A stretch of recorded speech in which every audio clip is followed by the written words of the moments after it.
એકલવ્ય વિદ્યા સંકુલ.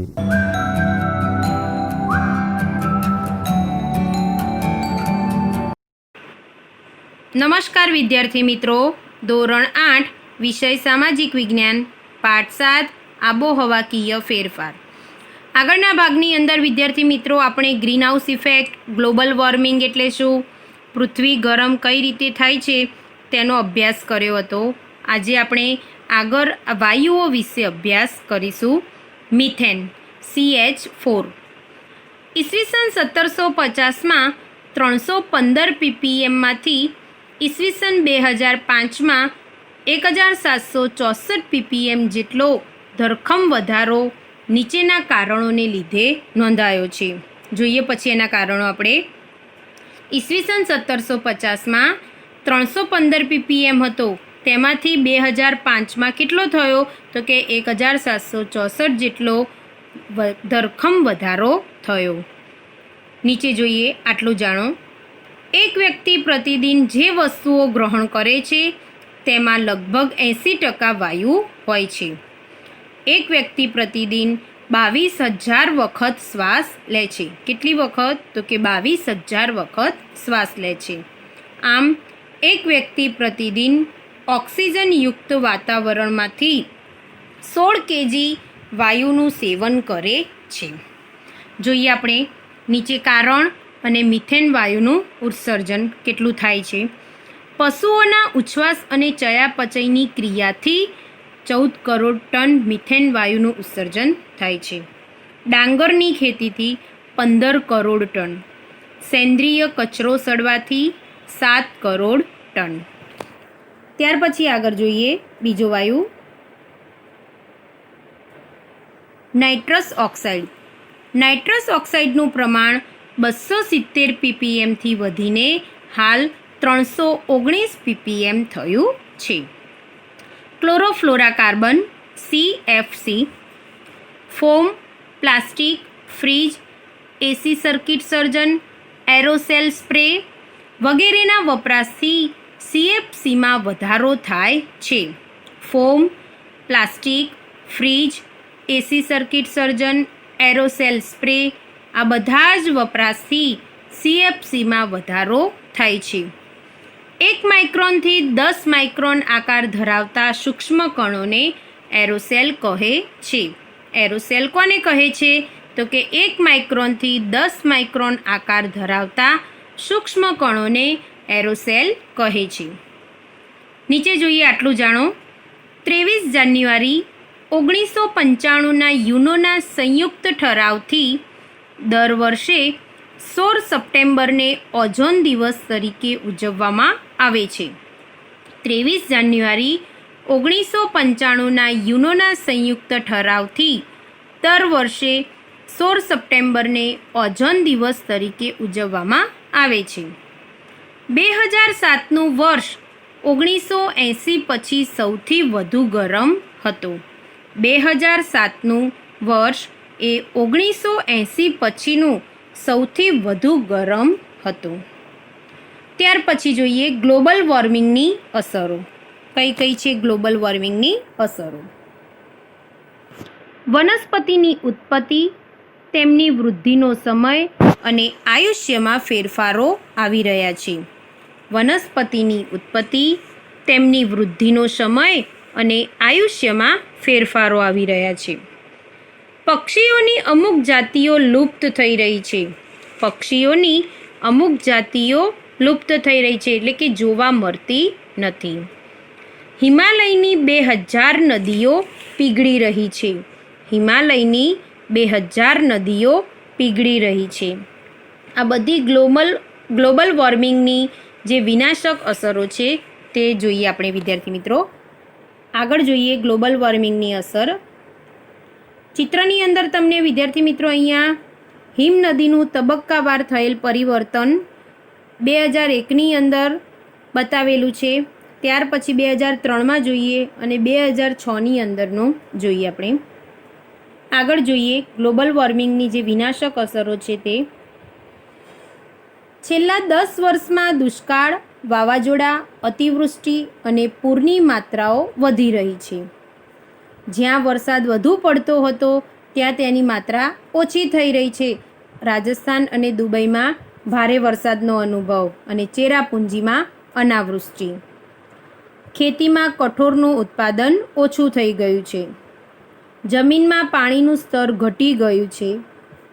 હિમનદી પીગળવાથી સમુદ્ર જળ સ્તર વૃદ્ધિ થઈ રહી છે. સમુદ્ર કાંઠાના ધોવાણનું સ્તર વધી રહ્યું છે. તાપમાન વધતા માણસો ડિહાઇડ્રેશન અને કુપોષણનો શિકાર બનશે. તાપમાનની અંદર વધારો થતાં માણસો ડિહાઇડ્રેશન અને કુપોષણનો શિકાર બનશે. ઋતુચક્રમાં પરિવર્તન આવી જશે. શિયાળા અને ઉનાળાની ઋતુઓની લાક્ષણિકતાઓ બદલાશે.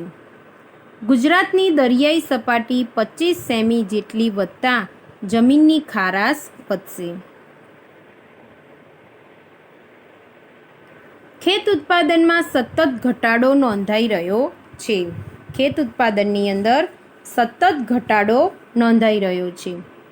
Cholera, dengue, malaria, yellow fever, swine flu વગેરે રોગોનું પ્રમાણ વધી રહ્યું છે. Cholera, dengue, malaria, yellow fever એટલે પીળીઓ, સ્વાઇન ફ્લૂ વગેરે રોગોનું પ્રમાણ વધી રહ્યું છે. માલદીવ, બાંગ્લાદેશ, ફિલિપાઇન્સ ટાપુઓ, વેસ્ટ ઇન્ડિઝ ટાપુઓ અને ઓસ્ટ્રેલિયા ખંડના કાંઠાના વિસ્તારો ડૂબમાં જશે. ગ્રીનપીસ સંસ્થા મુજબ ઈસવીસન 2100 એટલે કે 2000માં ગુજરાતમાં વસતા આશરે 55 લાખ લોકોને સ્થળાંતર કરવું પડશે.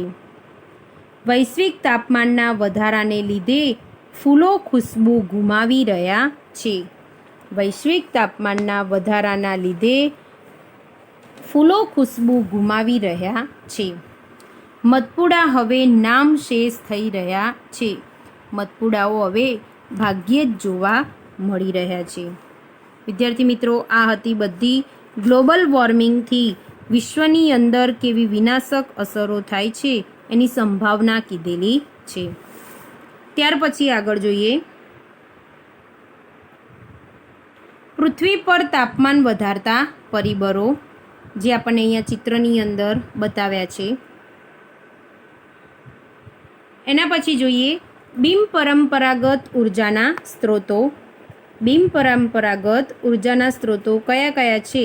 તો કે સૌર ઉર્જા, પવન ઉર્જા, બાયોગેસ અને ભરતી ઓટ ઉર્જા.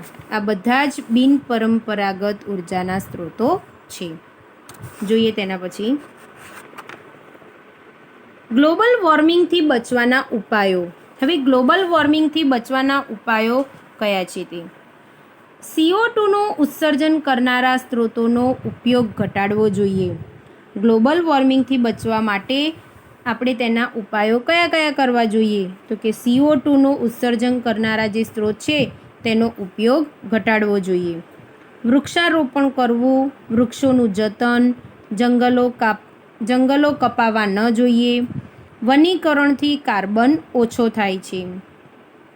પોલિથીન બેગનો ઉપયોગ ટાળવો. ખાતર અને જંતુનાશક દવાઓનો વિવેકપૂર્ણ ઉપયોગ કરવો.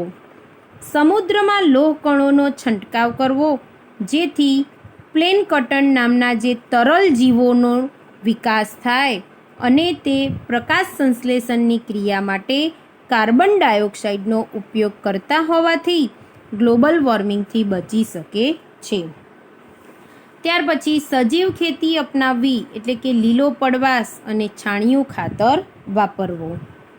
પશુઓના ખોરાકમાં બાયોટિક ભેળવવા જેથી પશુઓના જઠરમાં મિથેન પેદા કરતા બેક્ટેરિયા અંકુશમાં રહે. ઘર ઉપયોગી સાધનોનો વિવેકપૂર્ણ ઉપયોગ કરવો. પરિવહનના સાધનોનો વિવેકપૂર્ણ ઉપયોગ કરવો. વસ્તી વૃદ્ધિ અટકાવવી. વીજળીની બચત માટે હવા ઉજાસ કુદરતી રીતે ઉપલબ્ધ બને તેવી વ્યવસ્થા કરવી. ઇકો ફ્રેન્ડલી કાગળનો વપરાશ વધારવો. ઘરની આજુબાજુ છોડ અને વૃક્ષોનો ઉછેર કરવો. કુદરતી સંપત્તિનો વિવેકપૂર્વક ઉપયોગ કરવો. પેટ્રોલિયમ પેદાશોનો વિવેકપૂર્ણ ઉપયોગ કરવો, પાણીનો કરકસર ભર્યો ઉપયોગ કરવો, વરસાદી પાણીનો સંગ્રહ કરવો, સીએનજીનો વપરાશ વધારવો. આ બધા જ વિદ્યાર્થી મિત્રો ગ્લોબલ વોર્મિંગથી બચવાના ઉપાયો છે. ત્યાર પછી જોઈએ આટલું જાણો. 1 ટન કાગળ બનાવવા માટે જોઈએ આપણે 4400 કિલોવોટ વીજળી, 30,000 લીટર પાણી અને 11 વૃક્ષોના લાકડાનો માવો વપરાય છે. 1 ટન કાગળ બનાવવા માટે કેટલા કિલોવોટ વીજળી જોઈએ છે? તો 4400, પાણી 30,000 લીટર અને કેટલા વૃક્ષોના લાકડાનો માવો? તો કે 11 વૃક્ષોના લાકડાનો માવો વપરાય છે. ત્યાર પછી જોઈએ પર્યાવરણને બચાવવા વૈશ્વિક નીતિ. પર્યાવરણને બચાવવા માટે આપણા જે આખા વિશ્વની જે વૈશ્વિક નીતિ છે તેના વિશે જોઈએ. માનવ પોતાની પ્રવૃત્તિઓથી પર્યાવરણનો વિનાશ કરી રહ્યો છે એવું વિશ્વને સમજાતા ઈસવીસન 1972માં સ્વીડનના પાટનગર સ્ટોકહોમ ખાતે પર્યાવરણ બચાવવા બેઠક મળી. માનવ પોતાની પ્રવૃત્તિઓથી પર્યાવરણનો વિનાશ કરી રહ્યો છે એવું વિશ્વને લાગ્યું હતું. તેથી ઈસવીસન 1972ની અંદર સ્વીડનનું જે પાટનગર હતું સ્ટોકહોમ, ત્યાં પર્યાવરણ બચાવવા માટે બેઠક મળી. ત્યારબાદ બ્રાઝિલના રિયો ડી જાનેરો ખાતે પૃથ્વી સંમેલન મળ્યું. ખાસ ધ્યાન રાખજો વિદ્યાર્થી મિત્રો, પૃથ્વી સંમેલન કઈ જગ્યાએ મળ્યું હતું? તો કે બ્રાઝિલના રિયો ડી જાનેરો ખાતે. ગ્લોબલ વોર્મિંગ સંદર્ભે વિશ્વ સ્તરે ડિસેમ્બર 2009માં ડેનમાર્કની રાજધાની કોપનહેગનમાં એવું નક્કી કરવામાં આવ્યું હતું કે વિકસિત રાષ્ટ્રો કાર્બન કટ એટલે કે ગ્રીનહાઉસને અસર કરતા વાયુ ઉત્સર્જન ઘટાડવાની નીતિ સ્વીકારતા નથી. વિકસિત રાષ્ટ્રો, ફરી કહી દઉં છું, ધ્યાન રાખજો વિદ્યાર્થી મિત્રો. ગ્લોબલ વોર્મિંગ સંદર્ભે વિશ્વ સ્તરે ડિસેમ્બર 2009ની અંદર ડેનમાર્કની જે રાજધાની હતી કોપનહેગનમાં શું નક્કી કરવામાં આવ્યું હતું કે વિકસિત રાષ્ટ્રો જે છે એ કાર્બન કટ એટલે કે ગ્રીનહાઉસને જે અસર કરતા વાયુઓ છે એનું ઉત્સર્જન ઘટાડવાની તે નીતિ એ સ્વીકારતા નથી અને વિકાસશીલ રાષ્ટ્રો ગ્રીનહાઉસને અસર કરતા વાયુ ઉત્સર્જન ઘટાડવા માટે દબાણ કરી રહ્યા છે. વિકાસશીલ દેશોના વિકાસ માટે $100 અબજ સહાય આપવી એવું નક્કી કરવામાં આવ્યું હતું. વિકાસશીલ જે દેશો છે તેના વિકાસ માટે $100 અબજ સહાય આપવી એવું નક્કી કરવામાં આવ્યું હતું. આ બેઠકમાં 45 દેશના 59 જેટલા સંશોધન પેપર્સ દ્વારા વિશ્વના નેતાઓને બદલાતી આબોહવા માટે ગંભીરપણે વિચાર કરતા કરવામાં આવ્યા. આ બેઠકની અંદર જે ડેનમાર્કની રાજધાની કોપનહેગનમાં બેઠક બેઠી હતી તેમાં કેટલા દેશોના? તો કે 45 દેશોના 59 જેટલા સંશોધન પેપર્સ દ્વારા વિશ્વના નેતાઓને બદલાતી આબોહવા માટે ગંભીરપણે વિચાર કરતા કરવામાં આવ્યા. ત્યાર પછી જોઈએ વિશ્વમાં સરેરાશ નાગરિક 4.5 મેટ્રિક ટન કાર્બન વાયુ છોડે છે. વિશ્વની અંદર સરેરાશ નાગરિક કેટલો કાર્બન વાયુ છોડે છે? તો 4.5 મેટ્રિક ટન. ભારતનો નાગરિક વાર્ષિક સરેરાશ 1.2 મેટ્રિક ટન કાર્બન છોડે છે અને અન્ય વિકાસશીલ દેશો તો ઘણો ઓછો કાર્બન વાયુ છોડે છે. તેમના વિકાસ માટે મોટા પાયા પર છૂટ આપવી જોઈએ. અમેરિકા જેવા દેશ પર નિયંત્રણ લાદવું જોઈએ કારણ કે તેમનો પ્રત્યેક નાગરિક 20.6 મેટ્રિક ટન કાર્બન વાયુનું ઉત્સર્જન કરે છે. અમેરિકા જેવા દેશ પર નિયંત્રણ લાદવું જોઈએ. કેમ? કારણ કે ત્યાંનો જે પ્રત્યેક નાગરિક છે એ 20.6 મેટ્રિક ટન કાર્બન વાયુનું ઉત્સર્જન કરે છે. વિદ્યાર્થી મિત્રો, અહીંયા આપણો આ પાઠ પૂરો થાય છે.